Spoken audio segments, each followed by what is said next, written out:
Hey guys, Station X here, and today we are going to be taking a look at the Xbox Elite Series 2 Halo Infinite Edition. This is a controller that I've been trying to get for a really long time because I missed out on the first Special Edition Elite controller they ever did, and I know I'm a little late to the party on this one, but I was able to find one for a decent price. You know, of course, I still paid a little bit more than I would like to, but you know, I was able to get one for not super crazy price. And so we're going to look at this today and also compare it to how the original one is. So as I have the original one still, as you can see from my video I've done on it a few months ago, or it's almost going to be a year from now. Without any further ado, let's get right into this. So as you can see, it's pretty new. It actually still has the plastic wrapping and stuff around it too. The last review I did for this thing, I had already opened it, so this one's gonna be a true new opening here. Let's just get this open right here, and look at that. Now, of course, you know the box is still fairly the same. It's just here you have a graphic of the Halo controller. You see it right here as well.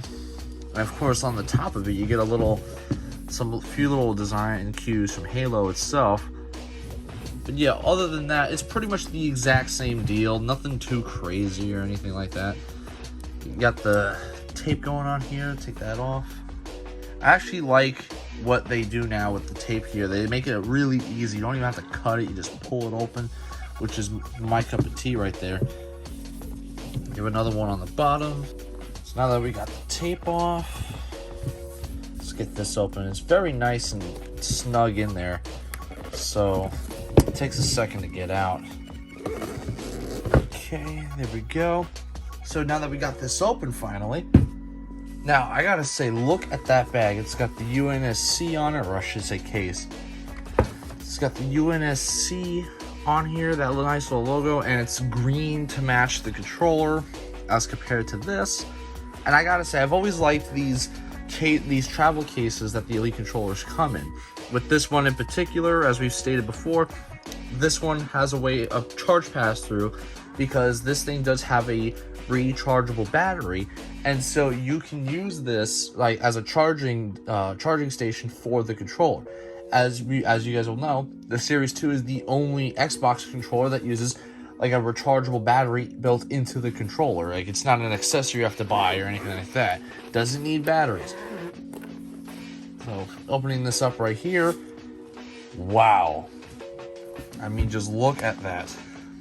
That is a beauty right there. I actually have the looks like this kind of popped out. Now, oh man. All right, so man, I gotta say, this is really beautiful here. You know, I actually have the original Halo controller that they did from back in the day, and I actually do also want to compare it with that as well. But you see, you got this nice orange D-pad right here, which is of course removable. And look at that, it's blue actually, so it's pretty nice. Kind of reminds me how back in the day, the Elite 1 had like this green for no reason, which was kind of dumb to me. It very much clashed with the rest of the controller, which the Elite 2 fixed that. But yeah, like that is a pretty slick controller, if I do say so myself. It's got these nice battle worn kind of armor stills going on here. Got some laser etching in there, and yeah, that's pretty cool. Of course, you got 117 Master Chief's numbers. You got this little bit right here for the helmet. There's a lot of attention to detail over here. And so let's just compare this to the original Elite controller. Put that out here. I mean, it's just like a night and day difference. Of course, I like the sleekness and of the Elite Series 2, and this is just a nice, phenomenal design. But when they do special editions for these Elite controllers, they just kind of go above and beyond. I mean, seriously. One thing I wish they did do was they continued the green kind of over here. Maybe have some like new patterns and textures to it. But I mean, hey, And of course, the back paddles are still smaller compared to the original Elite one, but it's overall the exact same controller.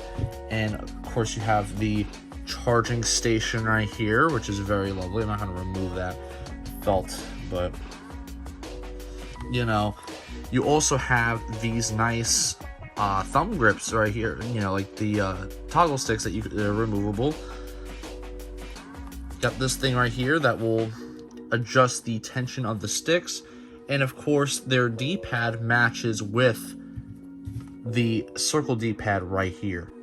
And just like with the previous Elite controller, you get 4 types of sticks. You get the standard thumbsticks that you get with pretty much every controller.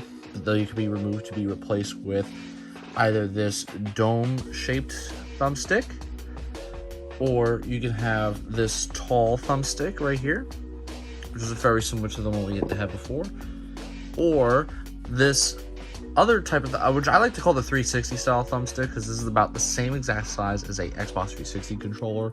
Of course, like this, you could have like on both sides, and then the other ones, these are kind of mix and match. Which, you know, I think I said this before in the original one, with the original Series 2 review, is that I really don't like the idea of having like a mix match thing. I wish these two over here had a pair, because I really liked the idea that the Series 1 had, where you had the 2 tall sticks and then you had the 2 dome-shaped sticks.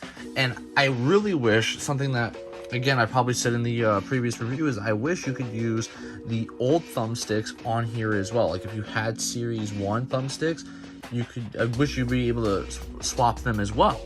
You know, and vice versa. Like, I thought that would be a great addition, because it just gives you more customization with the controller. But I mean, you know, it is what it is. Hopefully, if they do make a new controller, a new Elite controller, that will be something they keep in mind. But you know, another thing I wanted to just show is a comparison between the original one and this. And as you can see here, what a difference. You know, like this right here is a lot more brighter green. And this, I mean, I can't tell which one I like more. Do I like this color for the D-pad, or do I like this? We can get the other one here. Like, this matches the same color as the circle D-pad. This is more of a chrome sort of deal. It's more like metallic-y. So you got more of a shiny input for that.